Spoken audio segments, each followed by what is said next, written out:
79 of Grace and Steel. I'm Kevin Steele. Our guest today is author and health consultant P.D. Mangan. Dennis, who blogs at roguehealthandfitness.com and has a Twitter account at Mangan150, is a former political blogger whose own struggles led him to devote his efforts to improving his own health and then others. He has published Dumping Iron, How to Ditch This Secret Killer and Reclaim Your Health, Stop the Clock, The Optimal Anti-Aging Strategy, and Muscle Up, How Strength Training Beats Obesity, Cancer, and Heart Disease, and Why Everyone Should Do It, and others. You'll find links to all his works and websites on our twokevins.com page where this podcast is posted.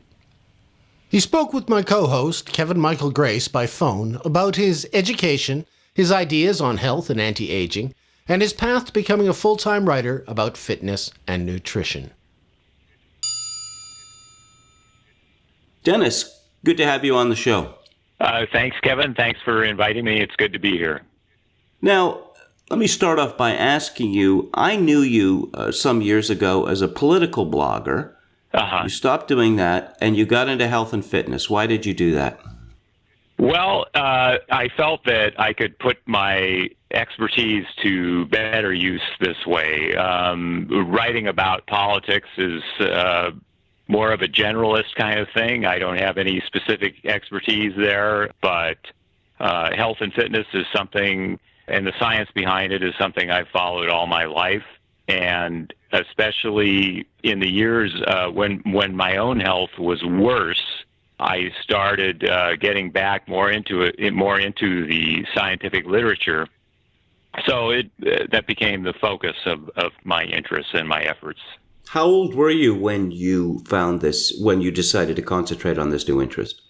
Well, let's see. I'd say that I've only been really concentrating on it in the last, say, 6 to 8 years, and I'm 62 years old now, so let's say in my mid-50s. I was doing a lot of research before then to try to find the answers to my own health problems.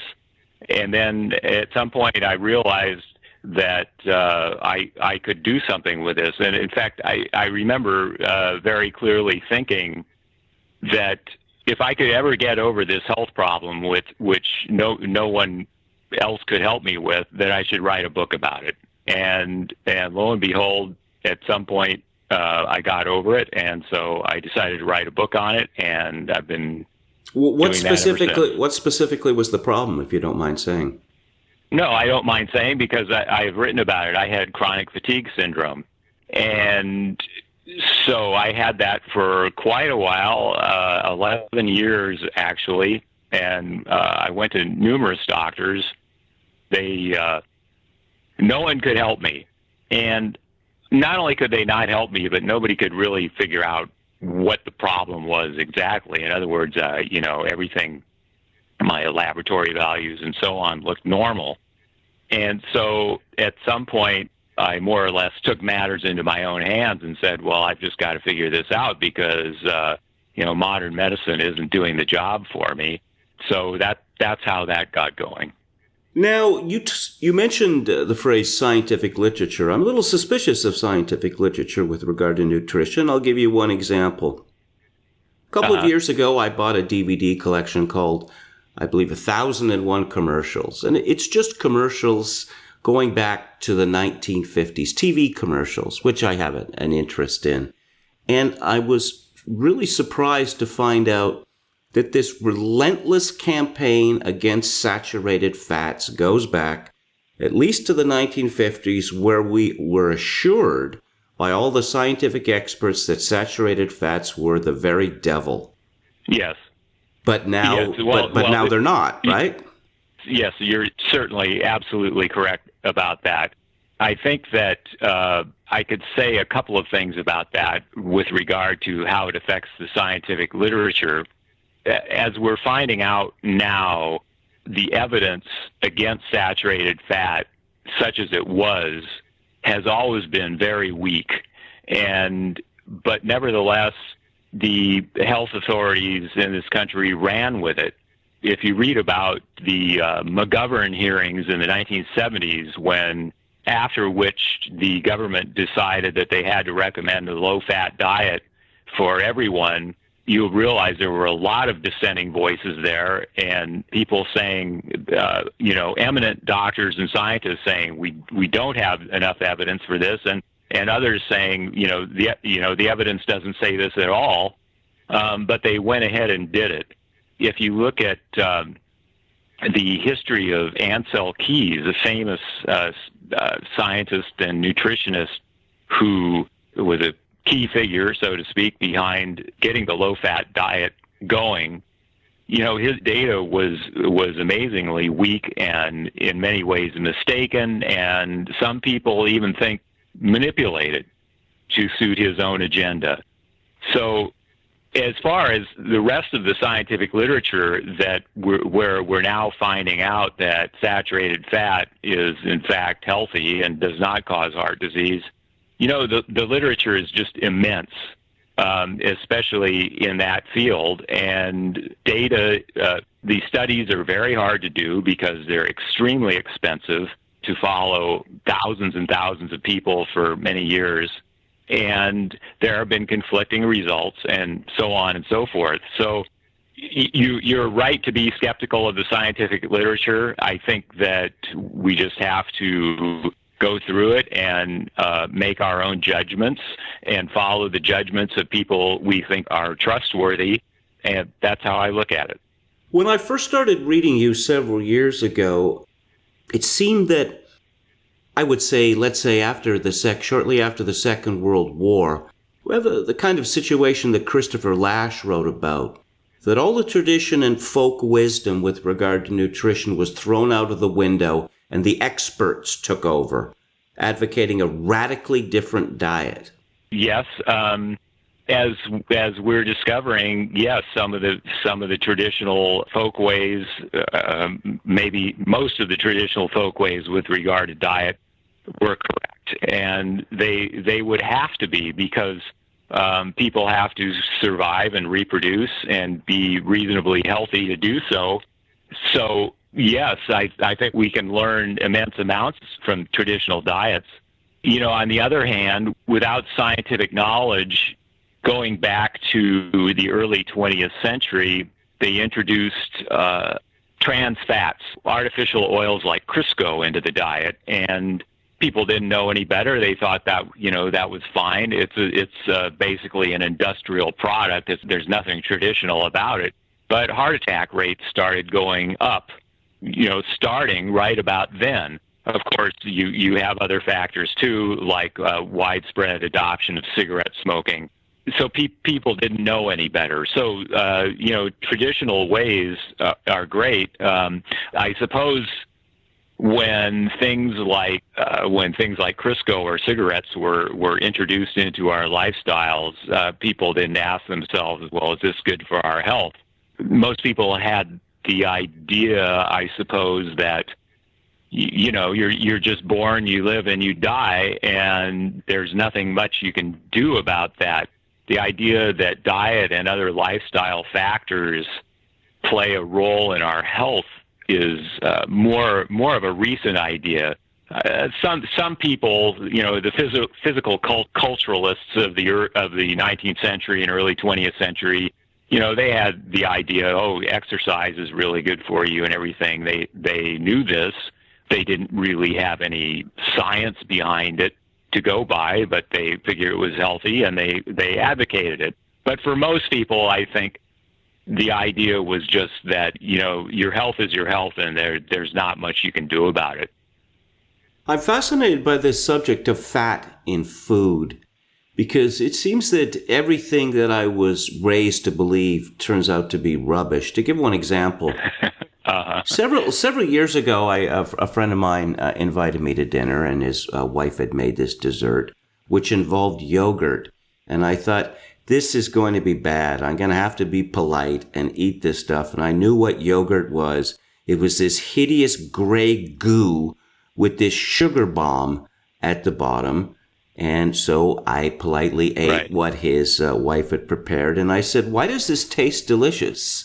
And he said, that's because it's real yogurt. And I said, real yogurt? Tell me more.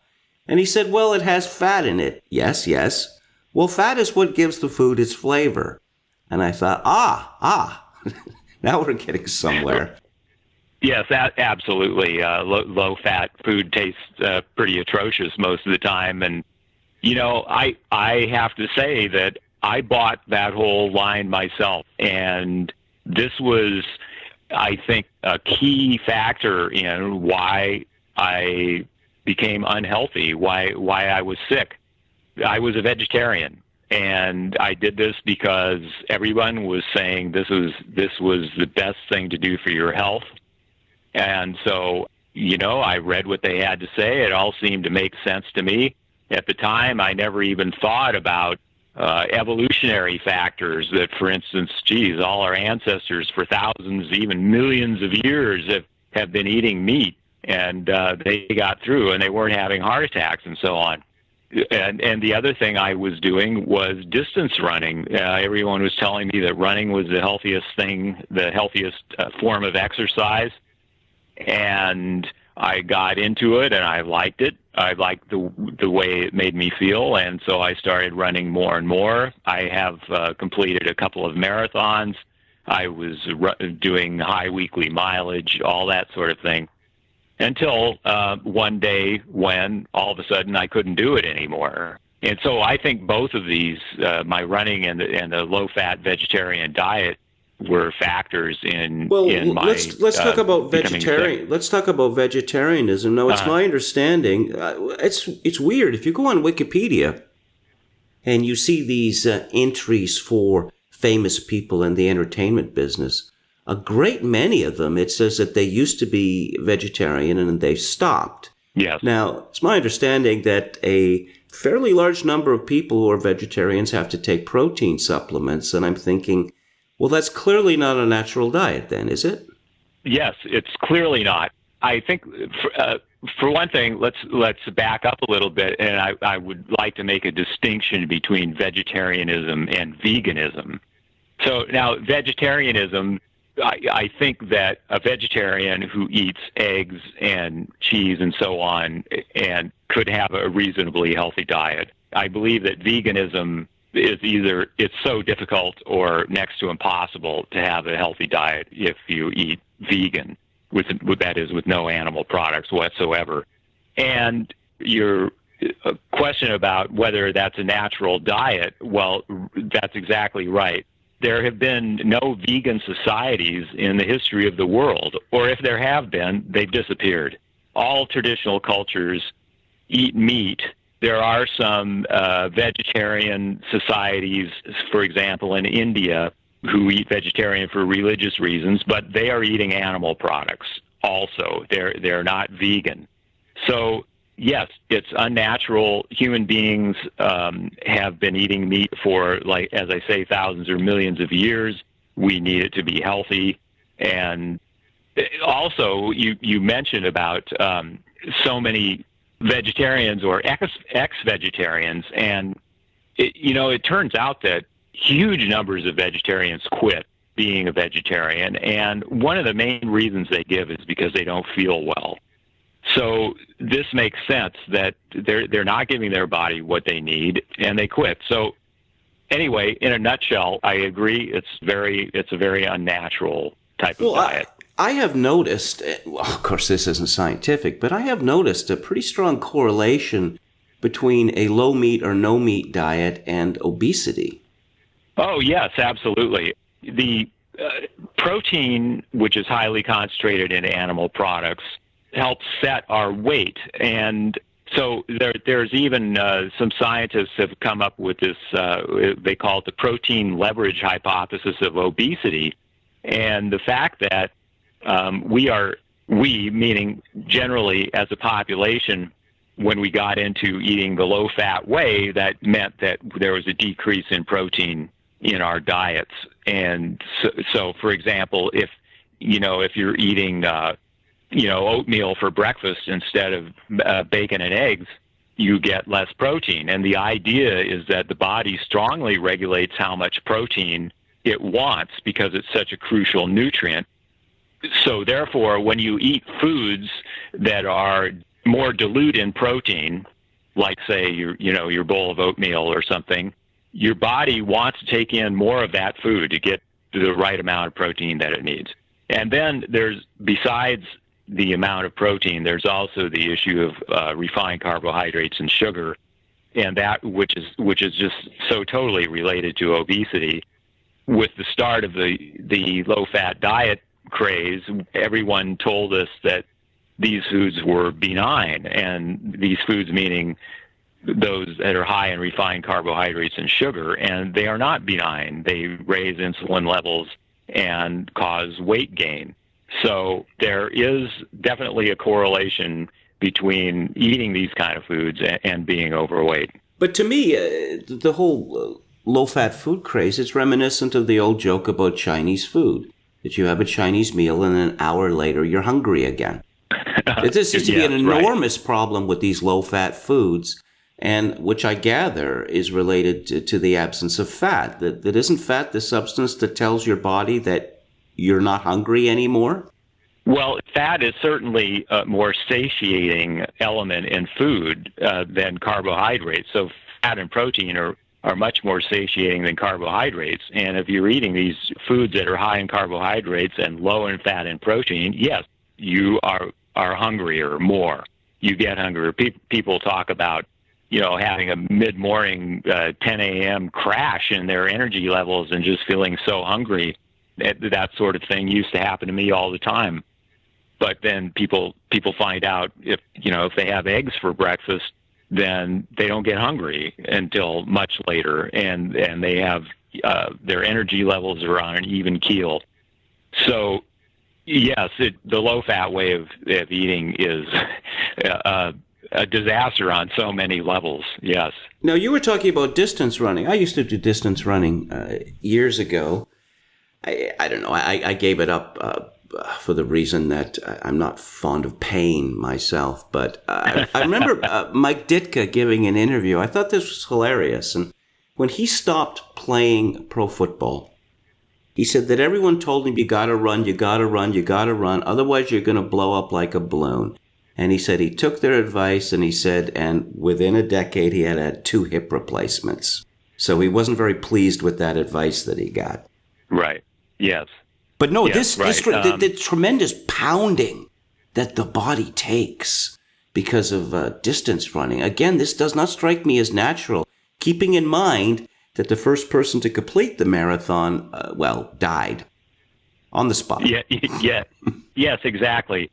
And I totally agree with you that the body takes a pounding. The fact that you need to wear these heavily padded shoes to do it shows that that's another indication that this is not something natural to do. But this brings up another aspect of exercise, and that is the idea of using exercise to lose weight. And there's just surprisingly little evidence that exercise can help you lose weight. People have this idea that they will, the phrase they use is to burn calories. So therefore you have people, for instance, they go to the gym and they get on these exercise machines that show them allegedly how many calories they're burning. So, you go and work out on one of these machines for an hour and you've burned 300 or 400 calories or something like that. And, and then they go get a Frappuccino at Starbucks that has 500 calories in it to reward themselves. And there you go. All this calorie burning is for naught. And furthermore, even if they don't indulge themselves like that as a reward for exercise, the fact is exercise makes you hungry. And so people end up eating more because they exercise. So the idea that exercise helps weight loss is just, if you look at studies that have been done with people, it's not very effective at all. Well, it seems to me that it would work with people. It would work for people with iron wills, but then people with iron wills are not likely to find themselves in this situation in the first place, are they? Well, that's correct. The problem so much with any kind of weight loss regimen, whether it's exercise or diet, is hunger. And hunger is just a very powerful drive that, obvious for obvious reasons. It's telling you eat so you can live. And this is a very hard drive to overcome. Some people may be more successful at it than others, but I'd say most people are not. And then that especially goes with the kind of food that people are eating, the highly processed junk and high carb, low fat stuff. That's just not going to help them overcome hunger at all. And then just backing up a little bit, I just want to emphasize that exercise is completely a very healthy activity, and everybody should try to exercise. But you're not particularly big on aerobic exercise, are you? No, I'm not. No. Explain why. Okay. So as you know, you've read some of my stuff. I'm very, very big on strength training, basically weightlifting and other forms of strength training. And there are a couple of reasons for that. First of all, as far as the aerobic aspect, this aerobics goes back to Dr. Kenneth Cooper in the, I think, late 1960s is when he got going. And I'm old enough to remember when his book was a #1 bestseller. But before that, the Royal Canadian Air Force had its 5BX and 10BX programs, which I grew up with. Right, and I remember the Royal Canadian Air Force programs too. My parents did it. And that actually speaks to what I'm going to say here about aerobics, is that the Royal Canadian program is more like a high-intensity exercise program. It's not this long, slow, steady-state exercise that Kenneth Cooper's aerobics is. So what Cooper did was he said that there was this sort of unique form of exercise, namely steady-state endurance exercise, that was uniquely healthy, that uniquely protected you from heart attacks, and that just is not so. In other words, high intensity exercising, like say the classic example is sprinting, 100-meter dash. That's high intensity, and these upgrade our aerobic systems, our heart, our lungs, the fuel-burning enzymes, and so on, just as much or more than aerobic exercise, without all the pounding, without all the time that it takes. So there's nothing unique about aerobics that's just sort of you have to do that to protect your health. Any kind of exercise that gets your heart rate up and your respiration rate up is going to help you. And there's even been a lot of recent research on this, what is known as high-intensity training, things like sprinting or sprint cycling. And they found that people can get in as good a shape as any runner by doing this basically about 10 minutes a week. But the key is intensity. They go for, say, 30 seconds on the sprint cycle, all out. And then they rest a couple of minutes, and then they do it again. So they do this a few times, and they do it 2 to 3 times a week. And there you go. They're fit and in shape. And I can attest to this. Going all out on a stationary bike for 30 seconds leaves you absolutely breathless. The other aspect of exercise where I'm not particularly fond of aerobic exercise is that it does nothing to build muscle. And muscle is extremely important for health, despite, I suppose what is the common view that only bodybuilders want muscle or something like that. That is really contrary to the truth of what you need.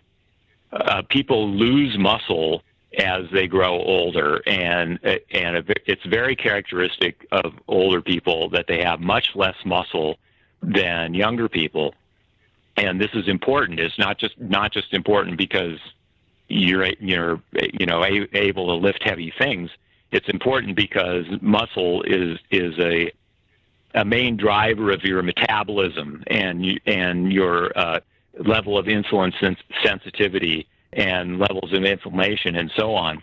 So muscle loss is a very important driver of aging. When the average person reaches age 80, they have lost 50% of the muscle that they had when they were 20.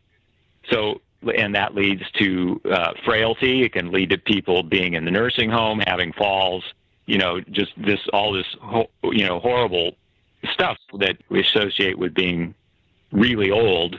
I was going to say that you see these old men or old women on the street with their walkers. Yeah. And this horrifies me. I think, how did that happen? Well, it obviously happened gradually, didn't it? Right. And when you see these people with their walkers or they're shambling along with this awkward gait, that is most often due to lack of muscle. They literally have trouble holding themselves up. That's what it is. It's happened gradually.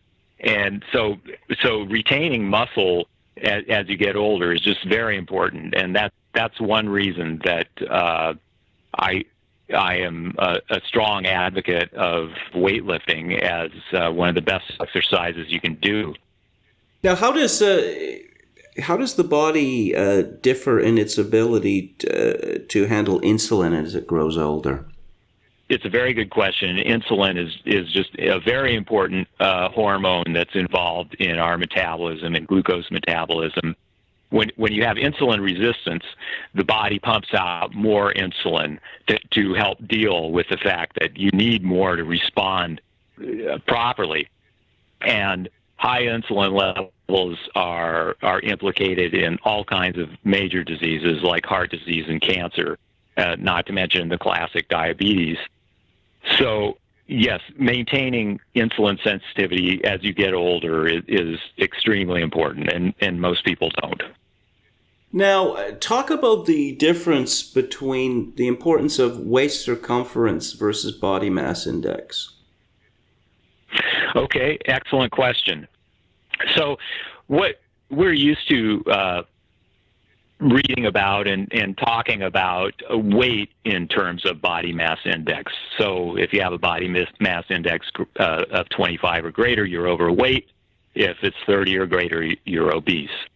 And so people just think in terms of that. But in reality, what is far more important is your body composition.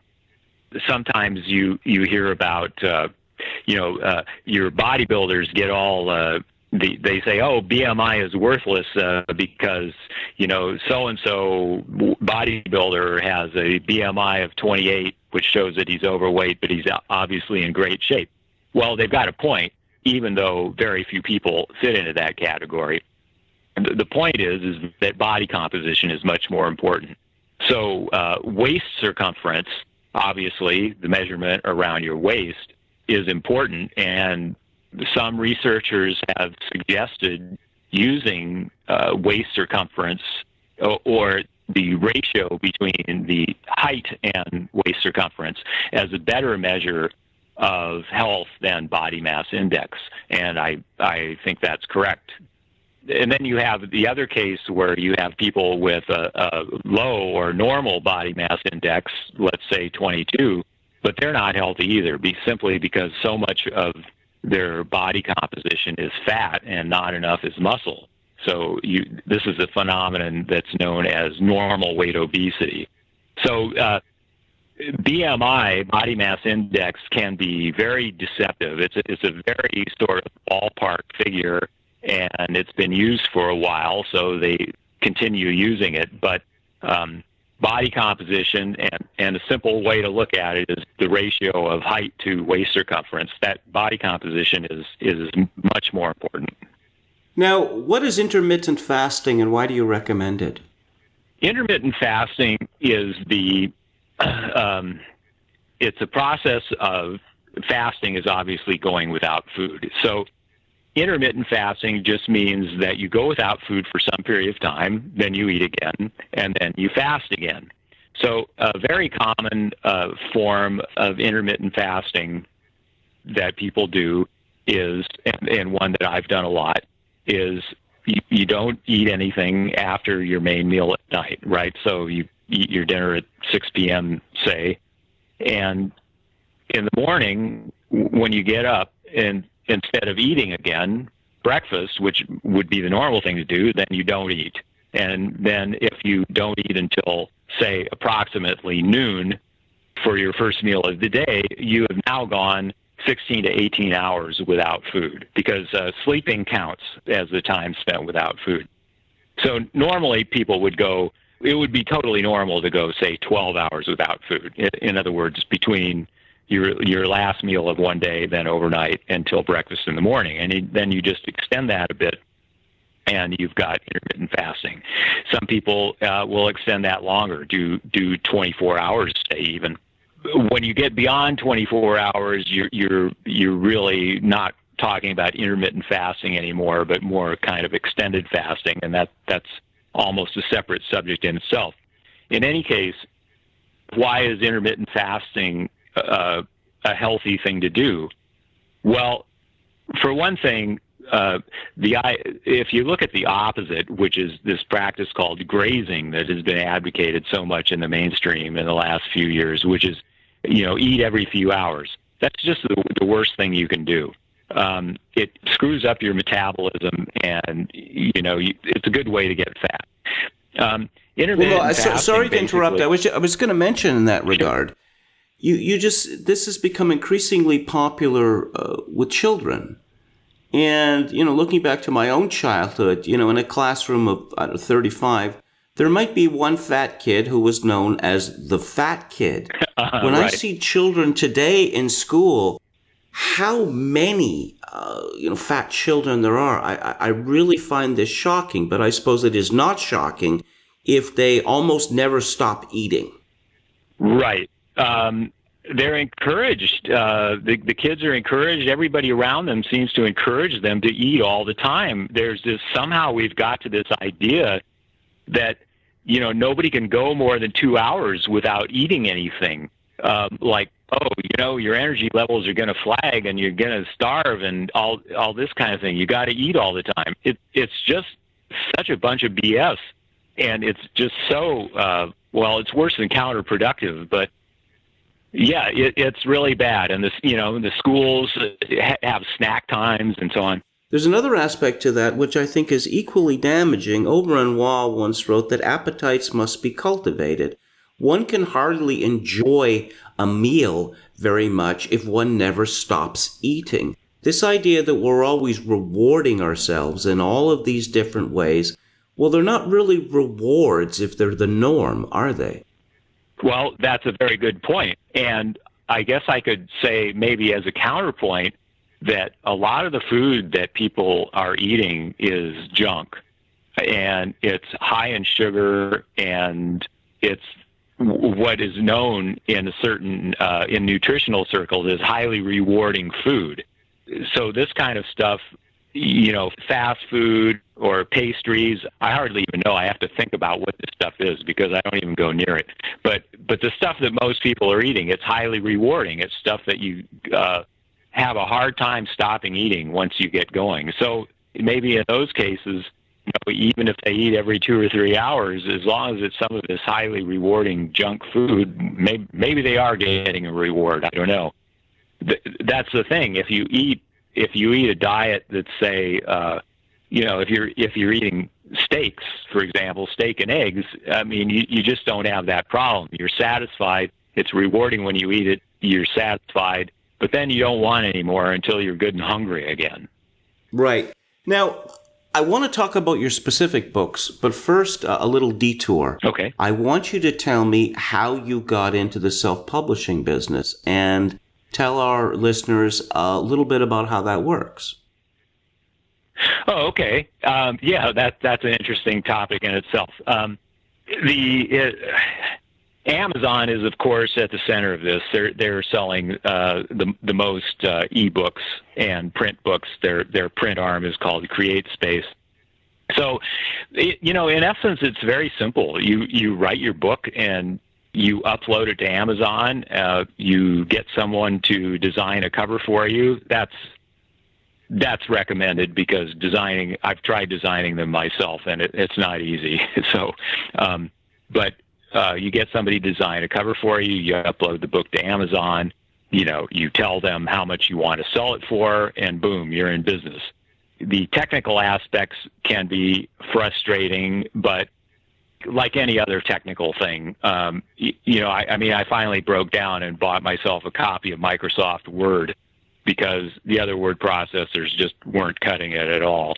Things like that. So you learn these things, and there are various ways to promote your books. Obviously, I'm on Twitter, and I have my website, and you can promote your books that way. But you essentially have to become your own publicist, correct? Absolutely. And I don't want to make it sound like it's easy, because it isn't. It's highly competitive. If you're in a space like mine, like health and fitness, there are so many other books out there. And, it hasn't escaped other people's notice that it's not that hard to self-publish your own book now. So people are doing it. Allegedly, Amazon will promote your books. In other words, if you're browsing through Amazon, you see these things where it says, readers who bought this book also bought these, and they'll show you a bunch of books. So in theory, Amazon will do this. In practice, it's very difficult. You really are just your own publicist. You've got to do it yourself, or the books won't go anywhere. So how many of them have you written now? I have written 6, and I am at work on my 7th right now, which should be out soon. And so I just, as I mentioned before, when I was ill and just told myself that I would have to write a book about this if I ever got better. So I did write the book, and then, I just kept going. And so, that's what I've done. And it's rewarding. One thing is that I thought all my life that how great it would be to write books, but it always just seems so impossible with the publishing business the way it is. First of all, you have to spend all the time writing the book without the knowledge or the hope that you could ever get it published. And then, and then you have to submit it, and the vast majority of publishers won't look at anything without an agent. You have to find an agent and then shop the book around. So the logistics were daunting. And so the way things are now with self-published books, it's a real godsend to people like me. But again, it isn't easy. You got to have some hustle behind you if you hope to sell any books. So do you make your living as an author now? Yeah, yes, I do. Well, that's encouraging. You've made your own career, as we're all encouraged to do these days. Right. Yeah, I'm not becoming a millionaire on it, but I'm getting by. Now let's talk about your latest book. Okay. Oh, okay. Yes. So my latest book is a book on supplements for men. I wrote a book earlier, a short book on the same topic, and so I decided that would be right for an update, a more comprehensive book.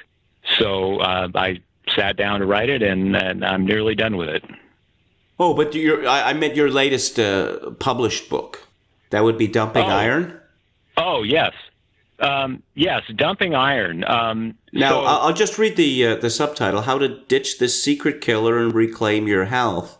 Now, I suppose a lot of people listening are thinking, wait, isn't iron supposed to be good for you? Didn't all of these supplements, Geritol, weren't they for iron-poor blood, and they promised to give you iron-rich blood? Right, exactly. So this goes right to the heart of what the book's all about. Most people do think that iron is good, and certainly most doctors and scientists have never thought that an excess of iron could be bad, but there is a lot of evidence that it can be. And it's long been known that people with certain kinds of disorders, such as hemochromatosis, which is a genetic iron overload, it's long been known that they have serious health problems from the excess iron. But it's been thought that, that's just an extreme case. They have very, very high iron levels. But it turns out that all the iron we need we need a minimum. And anything more than a minimum creates health problems. And so the body has mechanisms for retaining iron. I mean, iron is very important. It's necessary for life.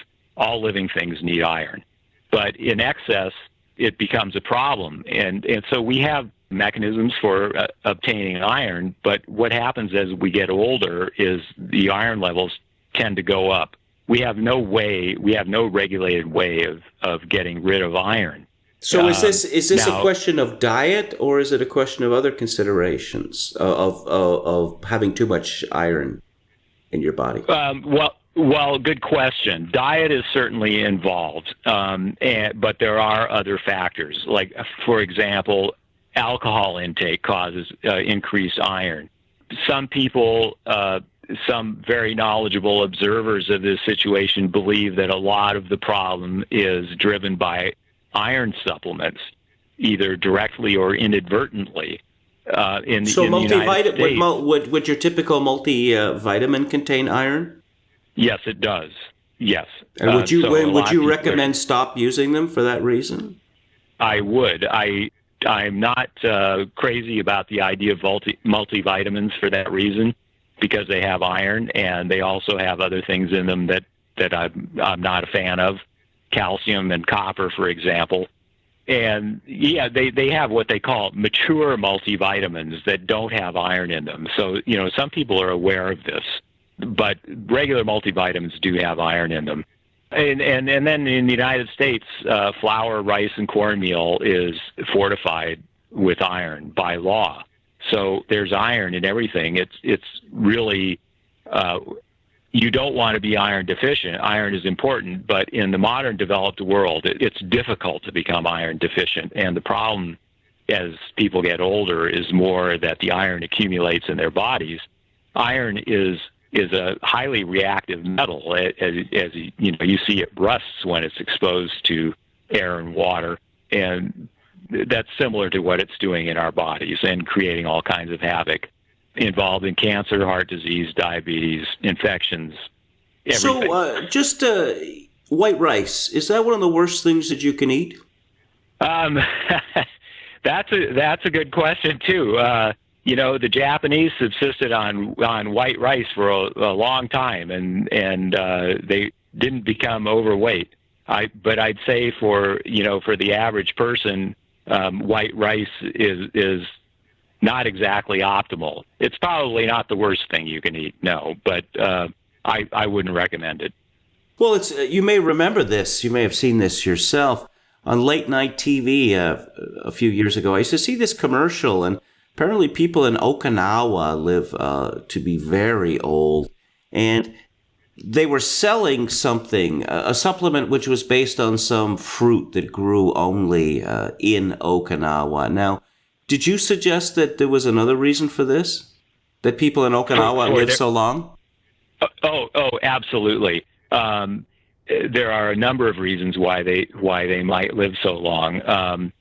For one thing, they don't eat a lot of calories. Now we're talking about a certain segment of Okinawan society that seems to be rapidly disappearing, that happened only for a few decades. But in those few decades, they ate a lot fewer calories. So that alone could be more important than the composition of their diet. It also turns out that they eat less rice than the Japanese on the mainland, and they eat a lot more fruits and vegetables. But there are other factors that fit in there too. For one thing, they're very active, and they stay active as they get older. Most of them were farmers or fishermen, and so they were eking out their living, and they had to be physically active, so they stayed in decent shape. They have close family ties, in their communities. And here's another thing: the ones that live longest seem to be all very small. They're the Okinawan centenarians. The men are like 5'2" or something like this, and the women even shorter.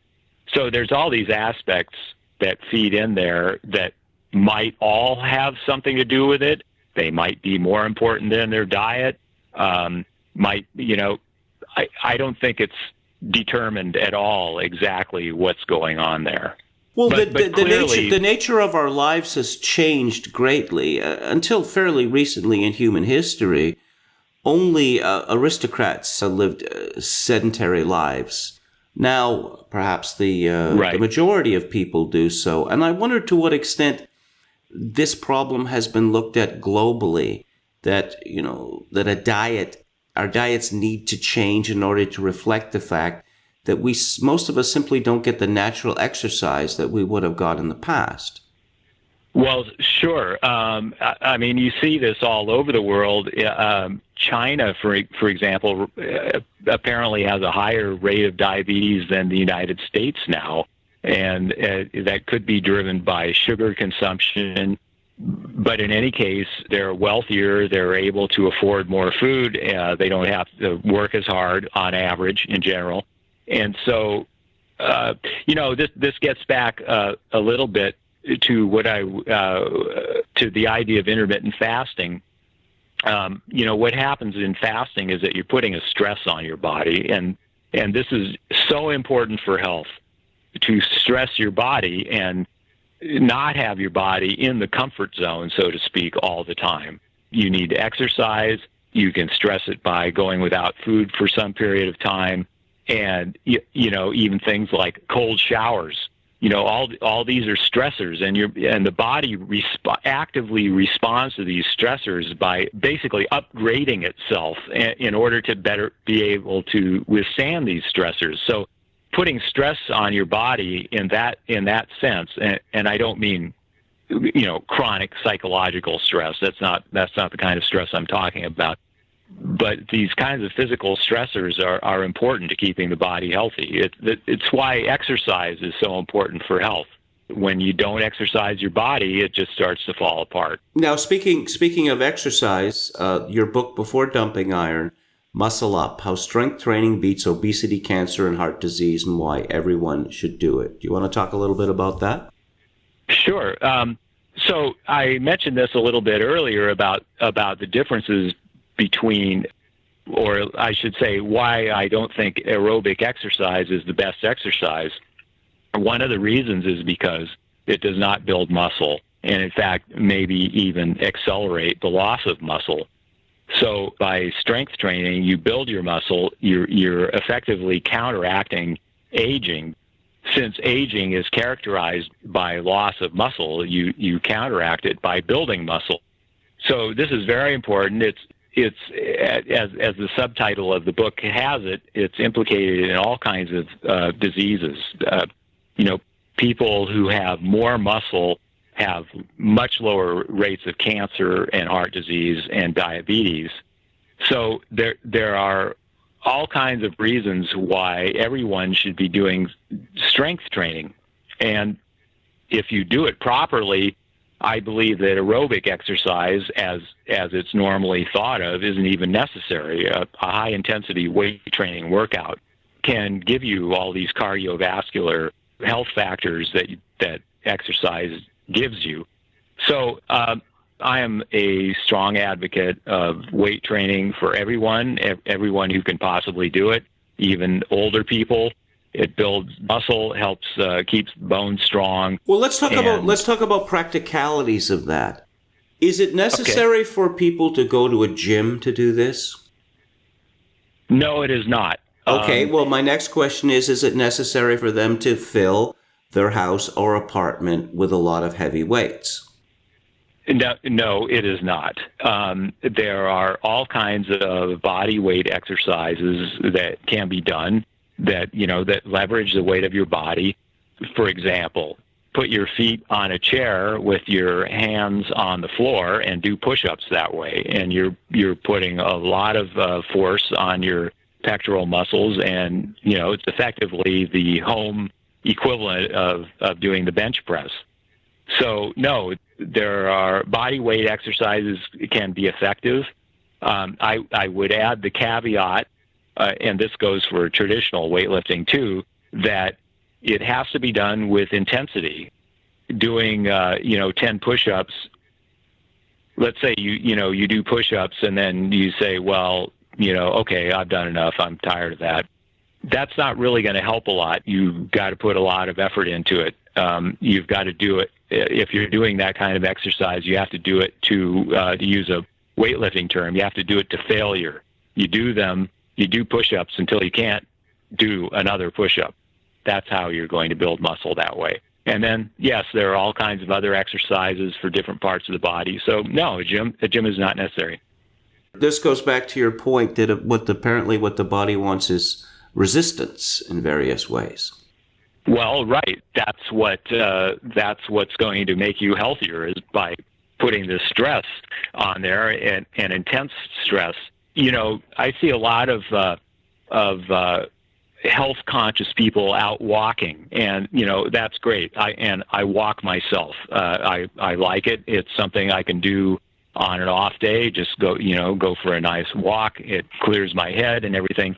But it's really a sort of a minimal form of exercise, and I feel like it's kind of a shame that health authorities advocate walking so much. What about walking? What about walking at a march pace, say 5 miles an hour? Would that make a difference? Yes, it certainly does. Yes, intensity of walking, the speed of walking, definitely makes a difference.